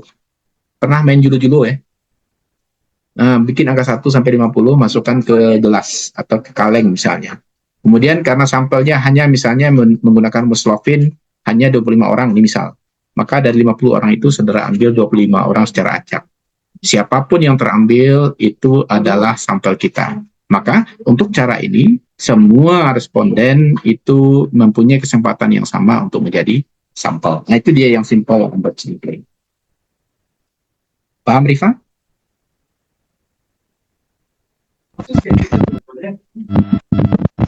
Oke. Cindy paham, Cindy? Lalu titik mato kan, berarti lah mau ngantuk. Oke, ya. Ya, jadi dibuat daftar semua sampel dan diberi nomor urut, kemudian buat kertas nomor urut dengan warna sama, masukkan ke kaleng, diaduk, ya, kemudian keluarkan sesuai dengan sampel yang kita inginkan. Itu caranya adalah simple random sampling. Pengambilan sampel yang kedua itu adalah systematic random sampling, ya. Systematic random sampling itu adalah tidak semua mendapatkan kesempatan sebagai sampel. Karena di dalam systematic random sampling itu ada nilai I itu interval. Interval itu adalah N besar, itu adalah populasi, N kecil adalah sampel. Kalau seandainya N besarnya adalah 100, ya, N besarnya adalah 1000 populasinya, kemudian yang diambil hanya 100, maka I-nya adalah 1000 per 100. 1000 per 100 itu adalah 10. Makanya I-nya itu yang kita ambil 1 sampai 10, kemudian 11 sampai 20, ya, 21 sampai 30, 31 sampai 40, dan seterusnya. Nah, itu saja yang diambil, ya. Nah, artinya apa? Tidak semua kesempatan yang sama untuk bisa dijadikan sampel. Ya, misalnya nih di sini dari 110 itu keluar nomor 2. Maka sampel berikutnya adalah 12. Sampel berikutnya adalah 22. Sampel berikutnya adalah 32. Sampai berikutnya adalah 42, 52, 62, dan seterusnya. Ya, sampai jumlahnya itu adalah 100 unit dari 1000 sampel. Itu dinamakan dengan systematic random sampling. Bisa dipahami? Bisa, Pak. Oke. Atau ya, kita juga bisa menggunakan 30% dari 1000 tadi misalnya, atau 30% dari 2000 misalnya. Maka 30 per 100 dikali 1000 atau dikali 2000, maka 600. Maka nanti kita ambil 2000 per, jadi 2000 adalah populasi, 600 adalah sampel, maka I sama dengan 2000 per 600, ya, itu adalah 10 per 3 atau 3,33. Maka kita ambil 3, 6, 9, dan seterusnya sampai data itu terkumpul sebanyak 600. Itu juga bisa, ya. Jadi kalau seandainya saudara melakukan systematic random sampling, ini adalah cara yang paling baik agar sampel itu saudara dapatkan sesuai dengan sampel yang kita sudah tentukan menggunakan perumusan sampel sebelumnya. Ada ini perumusan persentase, ya, 30%. Ada juga yang menggunakan rumus Slovin dan rumus-rumus lain yang kita gunakan untuk pengambilan sampel. Oke, ya. Bisa dipahami? Bisa? Pak. Sampai di sini mungkin ada pertanyaan, saya silakan. Oke, sebentar ya, saya cuci tempat minum sebentar ya. Baik, Pak. Jadi lah, yang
Paham sampai di sini dengan systematic random sampling? Ada dicatat Restu? Ada, Pak. Itu Pak. Ya, silakan. Ici kurang ngerti yang bagian ini tuh Pak, yang di nomor 2 Pak. Maksudnya gimana ya Pak? Oke, jadi gini, yang pertama itu kan I itu sama dengan N besar per N kecil. N besarnya populasi, N kecilnya sampel. Kalau N kecilnya ini sudah diketahui nih, N kecilnya itu sampelnya 100, populasinya ada 1000. Maka I-nya N besar per N kecil berarti 1000 per 100. Nilainya kan 10. Ya, maka pengambilan sampel pertama itu ada pada nomor 1 sampai 10. Ya, jadi di 1 sampai 10 sudah masukkan ke gelas lagi seperti SRS tadi. Kemudian dari 1 sampai 10 yang ada di satu gelas itu tercampur oleh saudara nomor 2. Ya. Nah, jadi sudah tercampur nomor 2, maka urutannya nomor 2, ya, kemudian nomor 12, nomor 22, nomor 32, nomor 42 dan seterusnya sampai jumlahnya 100. Ya. Nah, itu Cici ya. Paham ya? Nah, itu dinamakan dengan systematic random sampling. Gimana Cici? Paham, Ci? Paham Pak. Berita. Nah, itu ya. Nah, ini yang di bawahnya lagi. Bagaimana kalau kita menggunakan persentase, misalnya 30%. Ya, kalau tadi kan misalnya N-nya itu didapatkan dengan rumus Lopin ya. Kemudian yang di bawahnya kalau dia 30%. 30% dari populasinya 2000. Berarti 30 per 100 dari 2000 dapat 600. Maka N kecilnya itu 600. Ya, sampelnya 600. Maka I tadi sama dengan N besar dibagi dengan N kecil. N besarnya 2000, N kecilnya 600. Berarti 2000 bagi 600 berapa? Coba pencet kalkulator. Suci. 2000 bagi 600 berapa?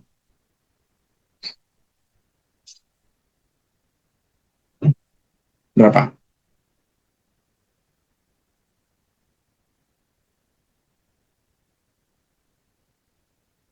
Restu, coba dibantu.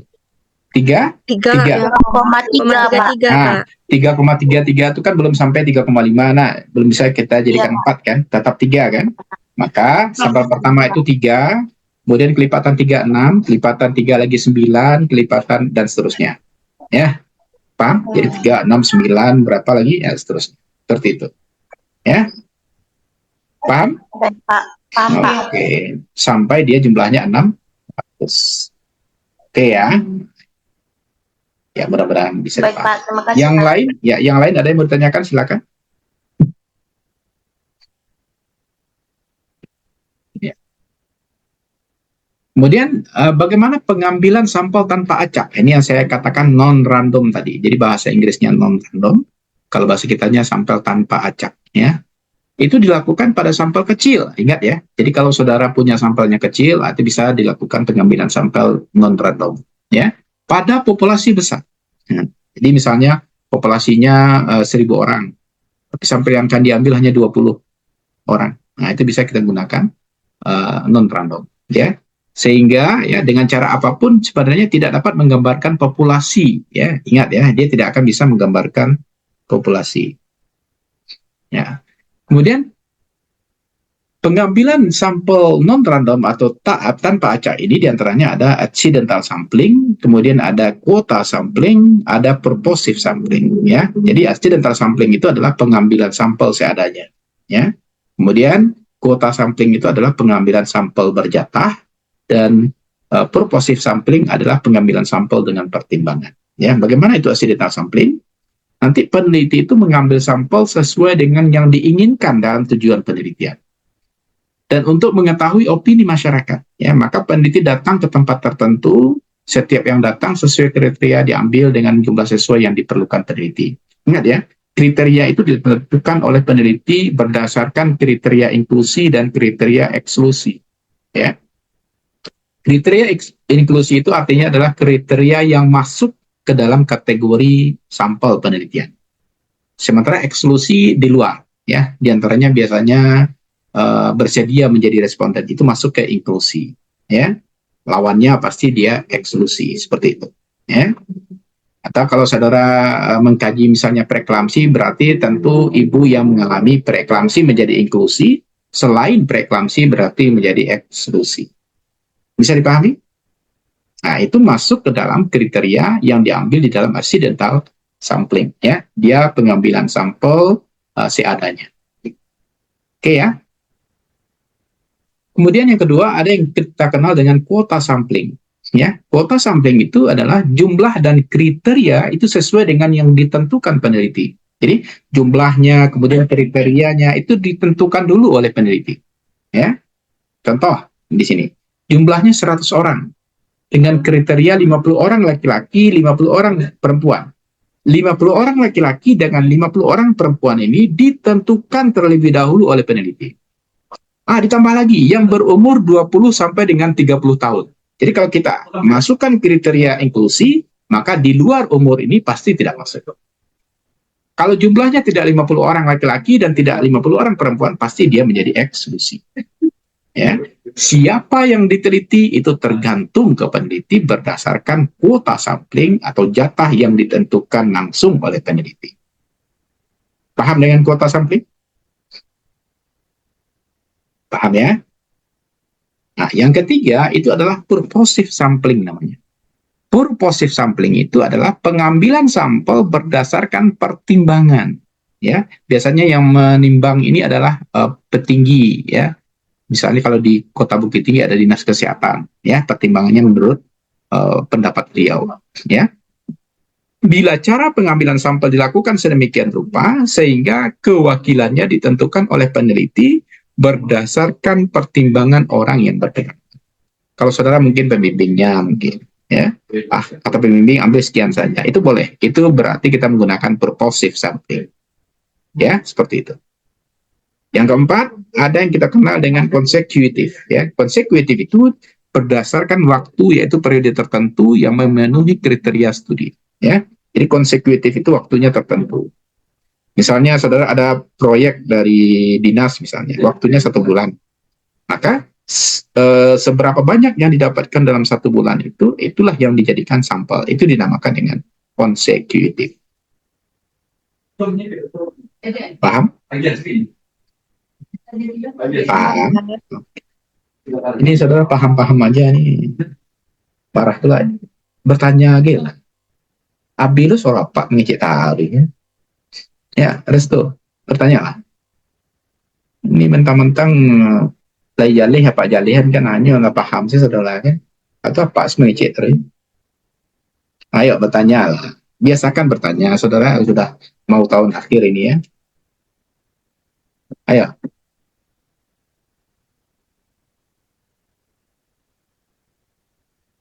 Ada yang mau ditanyakan?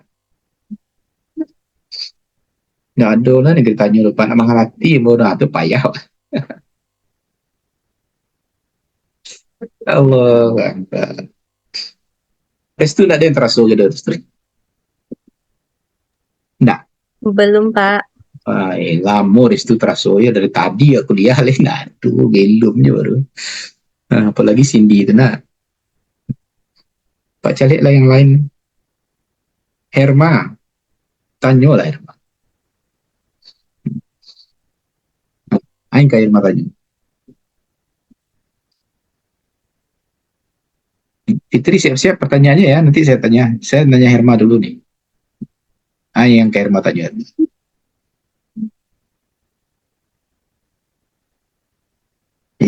Sandangnya laki-laki yo kalian saudara. Manarimu saya nggak ada bertanya, nggak ada penyangga. Yosa, ada yang kayak Yosa tanya Yosa? Yosa Yunepa? Nggak ada dah. Mande. Fitri lah menyiapkan pertanyaan tuh ada 2. Coba Fitri, apa yang bertanyakan? Coba Fitri. Nggak ada, Pak. Ya Allah, astagfirullahaladzim. Allahu Akbar. Lah pakai Jen 2 pertanyaan Fitri nak ada Pak Cela. Allahu Akbar. Saya yang kapan suruh bertanya ya. Kestia. Zahari Sahpa.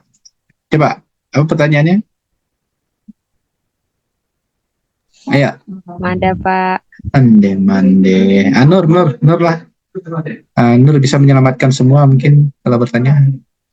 Ayo, apa pertanyaan Nur Hanifah Karamah Fitri? Tidak ada pertanyaan nih, Pak. Ya Allah, astagfirullahaladzim. Cara malam ujian ko na doon, suara Allah na batanyo. Ya Allah. Adela, tunggu jawab Adela. Adela, tunggu jawab. Ya, Dela, apa yang mau Dela tanyakan? Dela, Dela mana, Pak? Dela ada dua, Dela Pak. Audina, yang pas-pas Sati ya berarti itu. Nah, pas Pak tunjuk ya. Nah, Dela Audina, apa pertanyaan Dela? Harapan Dela kayak yang lain Dela, nah, kira pas lo Dela ya. Dela, jangan hilang lah Dela. Bertanya lah Dela. Ayolah. Itu, Pak, perkiraan besar sampel itu maksudnya gimana, Pak? Nah, ya.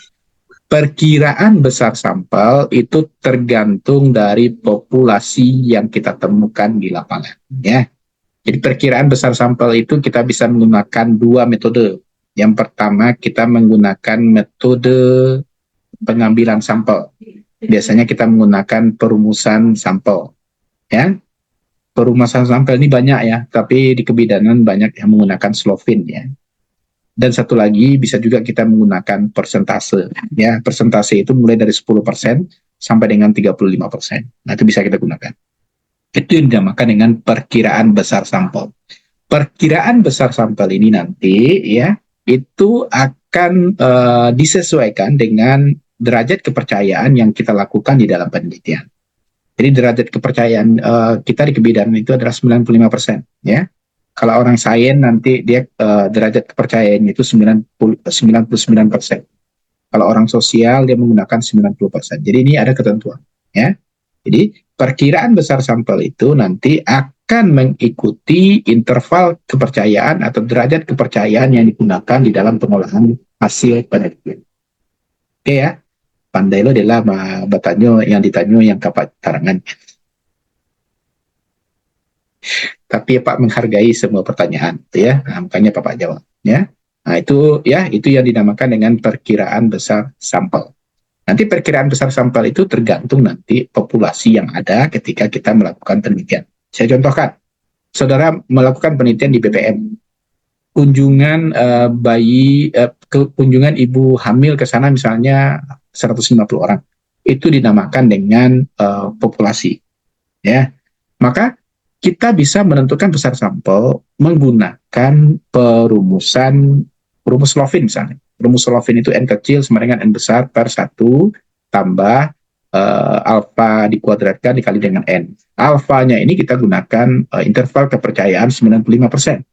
95% itu kita menggunakan alfanya itu 0,05 karena 100 dikurang 95 itu nilainya adalah 5%. 5 per 100 itu nilainya adalah 0,05. Maka di alfa itu kita masukkan angka 0,05 dikuadratkan.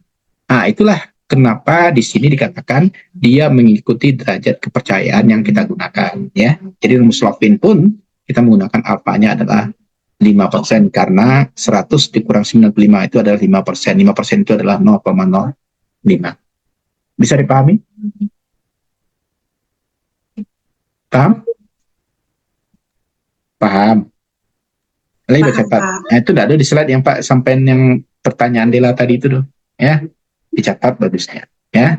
Jadi kenapa nanti di rumus Slovin itu nilainya alfanya 0,05 karena kita menggunakan derajat kepercayaan 95%. Ya.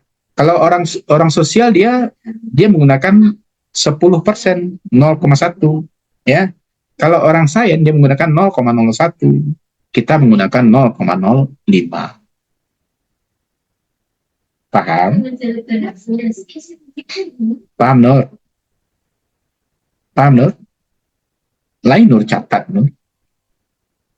Inilah, apa serius mana aja. Kalian yuk mandanga masuk telinga kiri melantun ya lihat. Nah, ada sempat kedua di telinga kanan ini kan. Masuk cip melantun dia, melantun ini kan. Nah, enggak parah lah kalau lihat online juga. Kalau Pak Basobo kan Pak Teke kepala kan ikut tidak mengerti ya. Itu baca meneke wajah buah kan. Aneh, aneh ya Allah. Doa Pak satunya mudah-mudahan diterima di sisinya, dilapangkan kuburnya, diterima iman Islamnya. Itu. Amin kata dia lah. Allah Akbar. Gimana kuliah Zoom ya, yang diajan di mana sabana payah ya, sabana sudi, sapandai-pandai Pak Majan maku kalian kan. Tayo tandangan tainda. Ya adalah. Jelas? Li paham adalah. Kalau Pak Batanjo jujur jo ya. Yang Pak Tarangan tadi li paham enggak? Li paham adalah. Insya Allah, Pak. Sampai bilu dia paham tuh. Sampai habis Zoom go.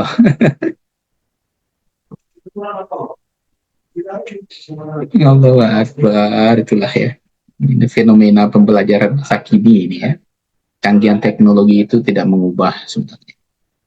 Ya harusnya saudara juga tetap literasi ya, membaca, ya menghafal gitu ya. Tetap harus dilakukan ya. Makanya kalau kita ketemu kan, nah, bisa Pak Arya kan. Dela, ini paham dela. Ya. Bisa kan? Kok baca rumah Arya jauh kan?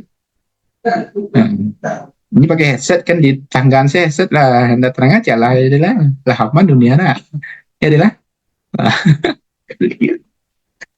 Udah headset dong, Pak. Charger, Pak. Oh iya, iya pokoknya model itu lah kan, ya nak Nur. Nah, kalau Nur pakai headset, ya Nur. Nur alun mengecek sudah tutup ya apa kan, kan hebat. Enggak, Pak. Nur enggak ada pakai headset dong, Pak. Tuhan. Nah, kalau lain tidak pakai kan lain terang aja Pak berang-berang nak. Sip. Ini kalau ada lo caro kan Pak tuh berang-berang tangannya sedih kan. Ini Fitri. Iya Fit. Cecak tak kaji itu Fitri guys. Oke, ada pertanyaan apa? Fadila. Tanggung jawab Dera lagi nih Dera. Agak basanyo lah Dera. Dera tuh sipen metodologi itu harus banyak bertanya. Ada yang gak Dera tanya? Belum, Pak. Andai Mahandela Samu lo jawabannya juga kawannya gedung. Nah, bisa digantian si pene apa yang enggak lu bertanya Samu lu di kawannya. Padilla ada pertanyaan Dela? Padilla? Hai. Tunggu pertanyaan Fadila ya. Silakan Fadila. Ya, enggak usah 1 2 aja lah. Ya. Ayolah Fadila. Enggak ada, Pak. Mande enggak lu aduh ya Allah. Sepertinya nak menarik nih ya pembelajarannya ya. Nah, udah nama tanya. Oke ya, nah itu ya. Jadi ingat ya, perkiraan besar sampel itu nanti itu ditentukan dari derajat kepercayaan yang kita gunakan ketika kita melakukan pengolahan data ya. Karena soal di kebidanan berarti kesehatan kita menggunakan interval kepercayaan atau derajat kepercayaan 95% ya. Sidera kalau keduanya. Ini salah satu rumus ya. Ini namanya rumus Nedekhor dan Pokhran ya. Tapi nanti kebanyakan surat itu nanti menggunakan Slovin ya. Nah, ini rumusnya N kecil itu sama dengan Z. Z itu adalah simpangan rata-rata distribusi normal standar.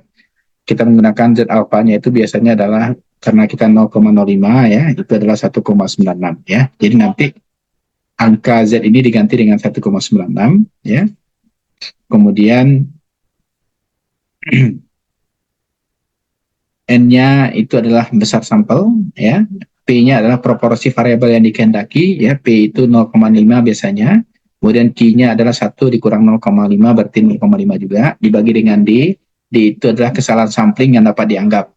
Biasanya kita menggunakan 5%, ya. Berarti D kita adalah 0,05 nanti. Ini kenapa dia 10%? Karena dia sosial, ya. 0,1, ya. Jadi nanti ini tinggal diganti. Untuk 1,96 itu nilai yang kita gunakan itu adalah 4 ya. 4. Di 4 dikali dengan 0,5 dikali dengan 0,5 dibagi dengan 0,01, maka kita dapatkan rumus besar sampelnya adalah 100 menggunakan Snedeker dan Koch-Rad, ya.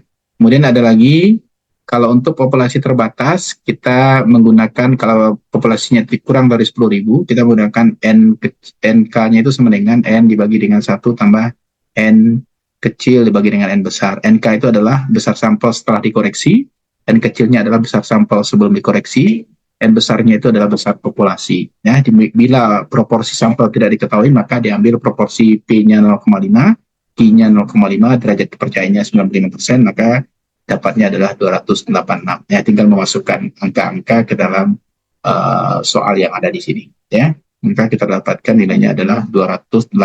Ini kalau seandainya populasinya terbatas. Ya.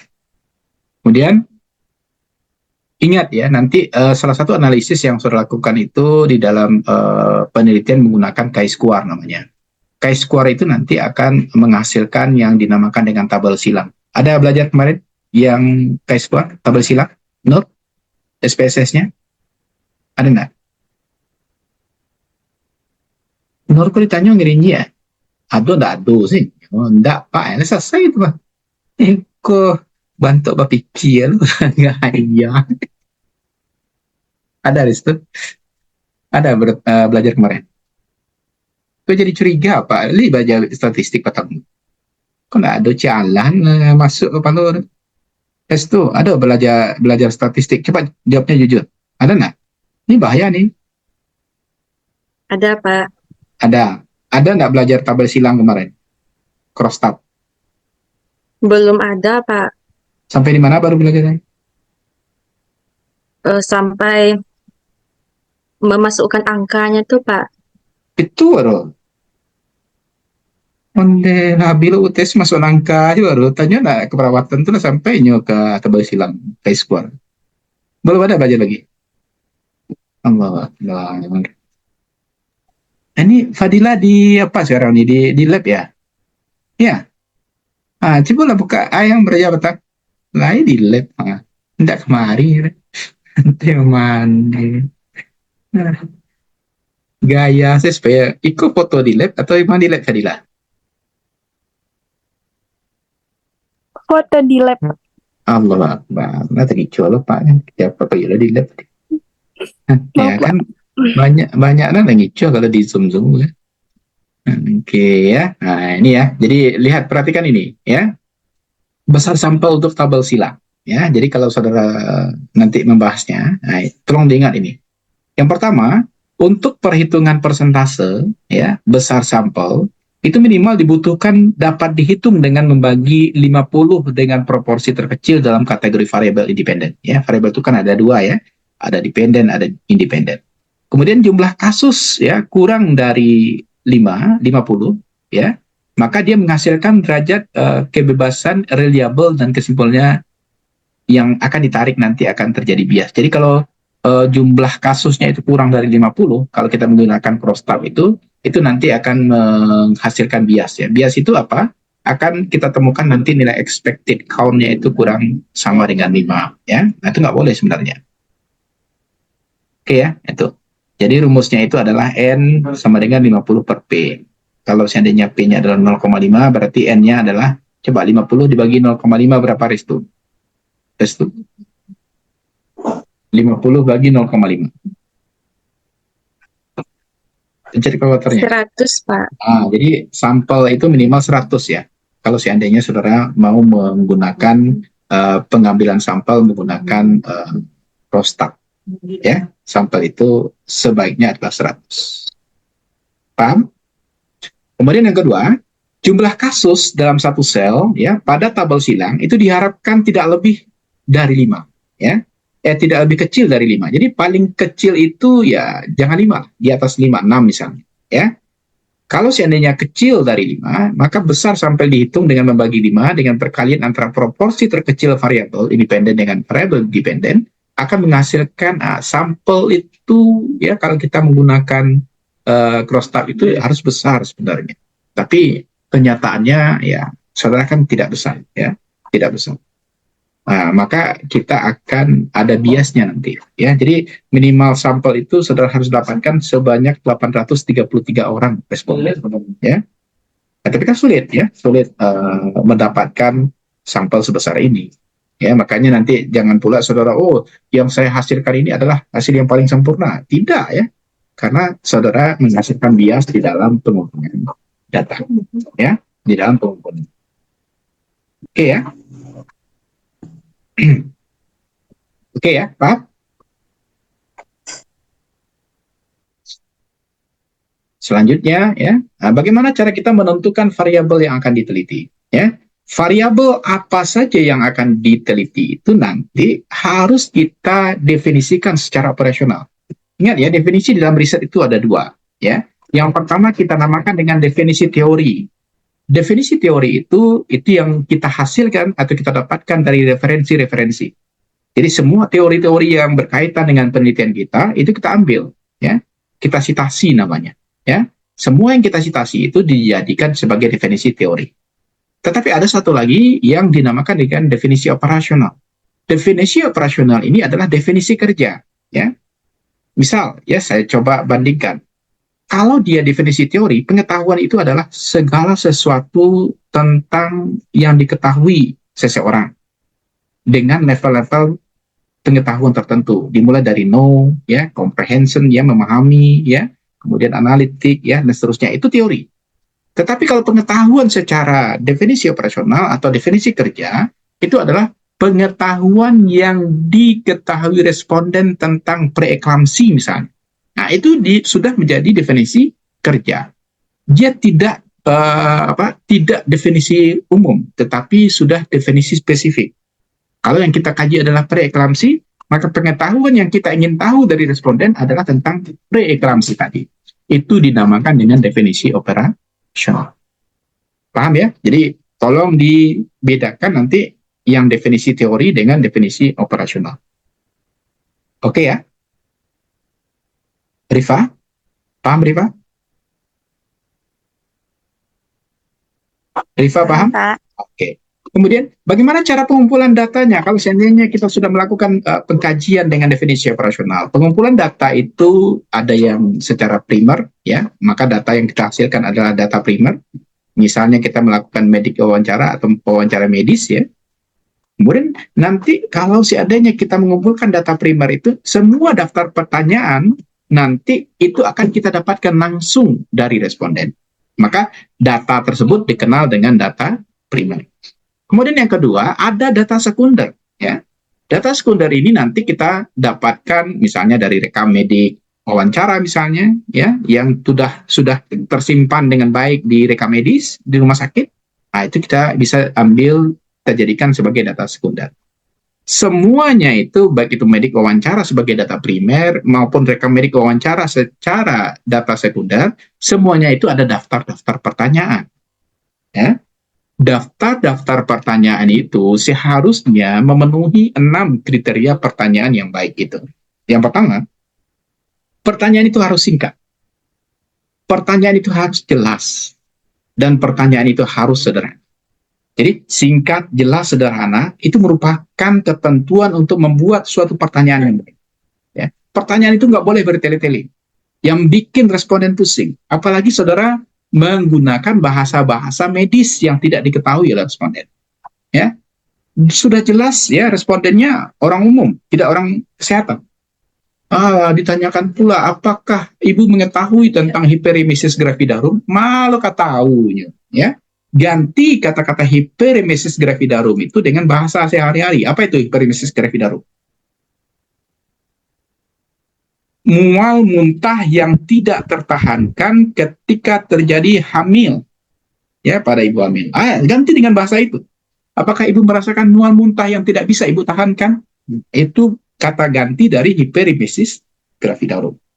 Jangan sok-sok loh, pertanyaan yang tinggi bahasanya, tak satu pun bisa dijawab oleh responden. Ya, itu berbahaya. Jadi ganti, ya, bahasa-bahasa medis itu menjadi bahasa yang sederhana, yang jelas, kemudian pertanyaannya singkat. Kemudian satu lagi, pertanyaan itu jangan membingungkan responden.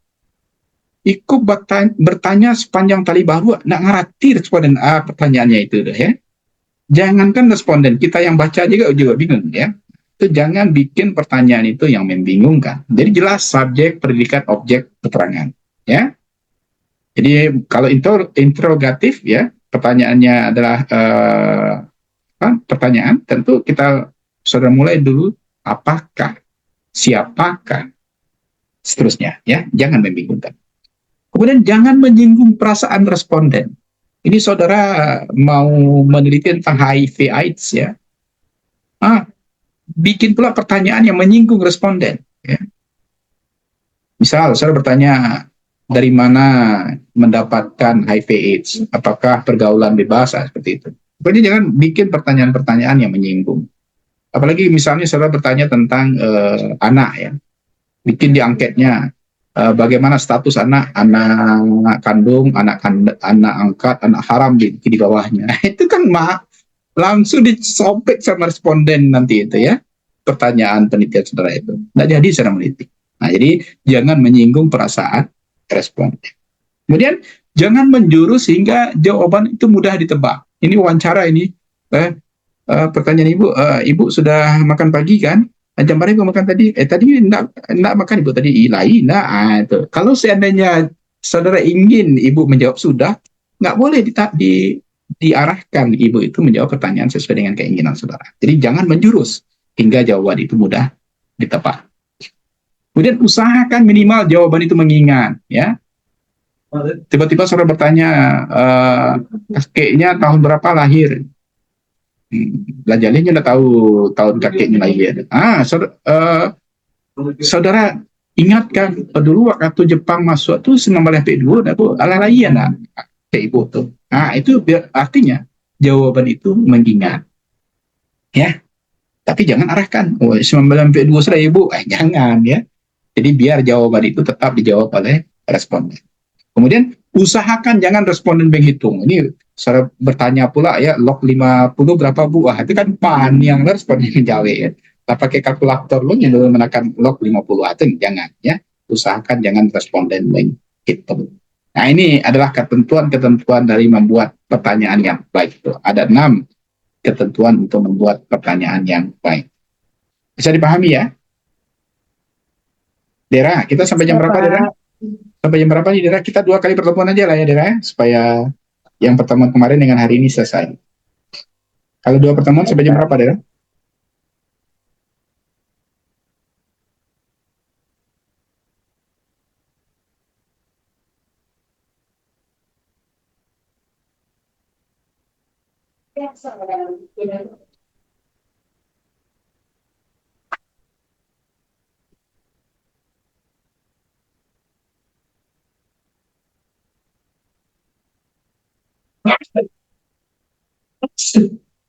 Sampai jam berapa, Dera, kalau 2 kali pertemuan? 9.40, Pak. Itu 2 kali pertemuan 9.40. Berarti tinggal 10 menit lagi ya? Iya. Oke, nggak apa-apa ya. Ada nggak pertanyaan sampai di sini? Tadi kita mulai 7.40, Pak. Iya, harusnya 7.30, saya udah 7.15 sudah di apa ya? Kan Ya, Pak. saya tuh orangnya on time ya. Tidak salah saya kenapa kita mulainya 7.40 karena memang baru dibuka di jam segitu. Tapi saya sudah berada di Zoom ya dari jam 7.15 malam dah di Zoom saya. Ya, Pak. Ya. Berarti sampai 9.40 ya. Oke, ada nggak pertanyaan? Belum ya? Belum ya? Saya anggap aja lah belum ya. Kata lebih manis daripada tidak ada gitu ya. Oke, kita lanjutkan. Ya, bagaimana cara mengumpulkan data? Ya, tadi saya sekilas sudah sampaikan. Pengumpulan data itu bisa dilakukan dengan wawancara, observasi, dan juga angket. Ya, ada 3 sebenarnya. Kalau wawancara itu kita dapat dikumpulkan dengan data tentang fakta. Ya, wawancara kita bisa mengetahui umurnya secara detail ya. Misalnya tadi saya bilang 11 tahun, 2 bulan, 3 hari misalnya. Ya, pendidikannya tertingginya sudah pasca sarjana misalnya, pekerjaannya misalnya nelayan misalnya, penyakit yang dia diderita, kalau kita langsung wawancara hari itu, dia bisa langsung sebut ya keluhan-keluhannya, itu bisa kita catat. Sikap juga seperti itu. Pendapat juga bisa kita tanyakan kalau kita melakukan wawancara. Pengalaman juga bisa kita lakukan kalau kita melakukan wawancara.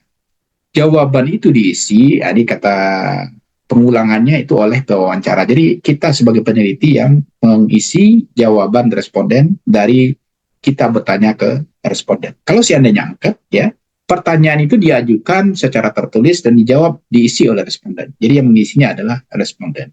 Observasi yang kuesioner itu diisi oleh peneliti, ya, atau yang mengobservasi, ya. Jadi itulah bedanya pengumpulan data. Kalau pengolahan data, ya kita bisa lakukan secara program komputer, sudah bisa menggunakan SPSS, atau bisa juga melakukannya secara manual.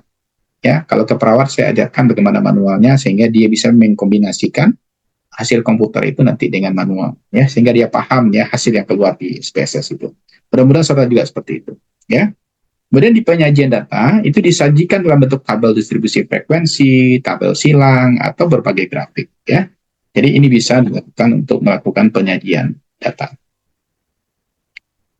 Kemudian analisis, ya, analisis data itu pada penelitian deskriptif dilakukan analisis berdasar data yang diperoleh dengan perhitungan statistik sederhana. Misalnya rasio, ya, rasio ini nanti akan terlihat ya penyakit tertinggi dengan penyakit rendah itu berapa rasionya.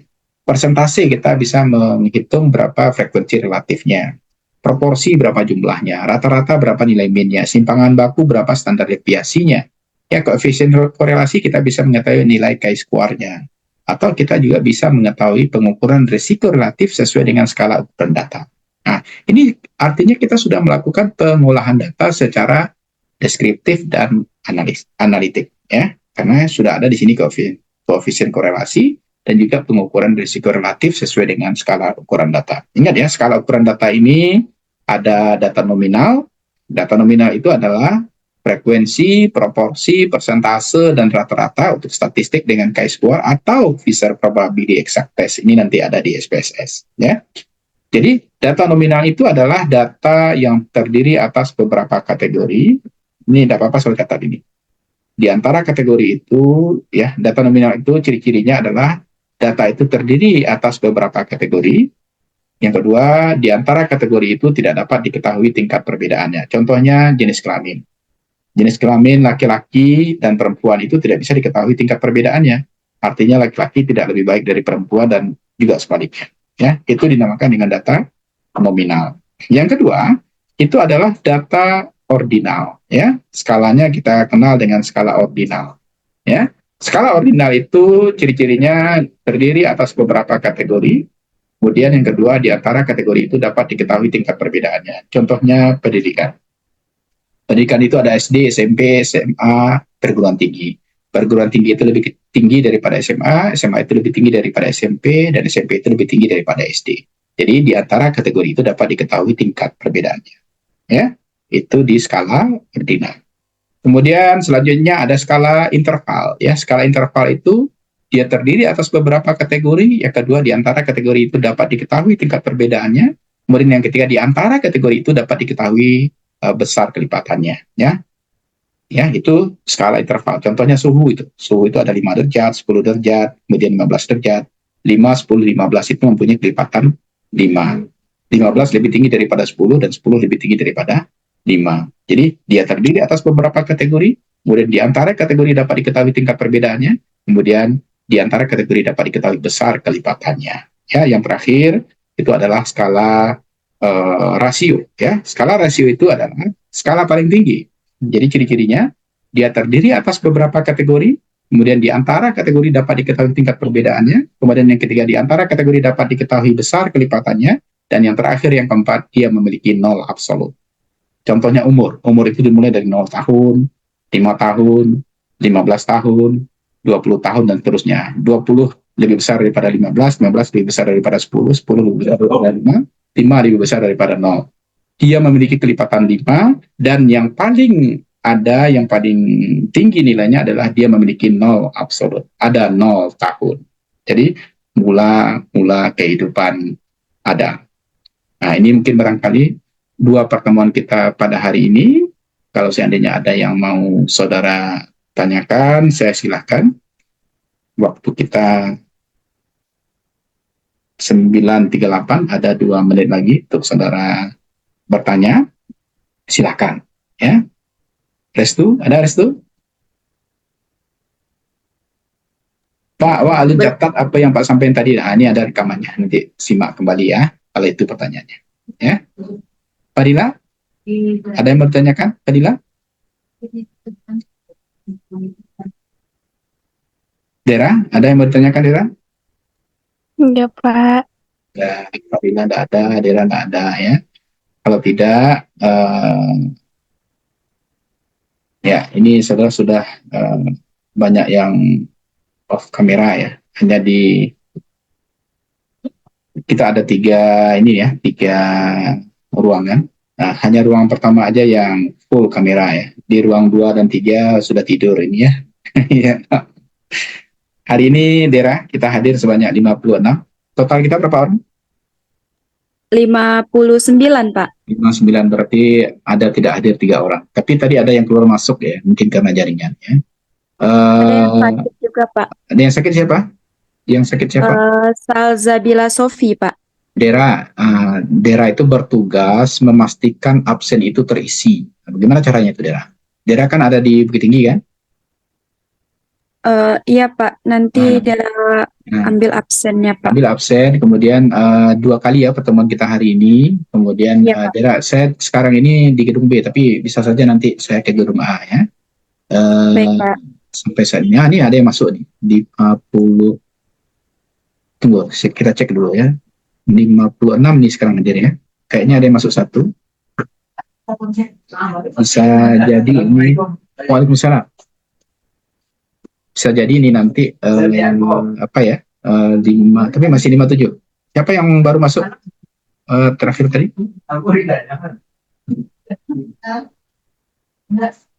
Ada yang berdua, 1 apa, Dera? Ini jangan-jangan ini udah lengkap ini. Ada yang berdua siapa? Ya, ngacung-ngacung yang ada yang berdua. Saya lihat fotonya. Atau berdua temannya tadi.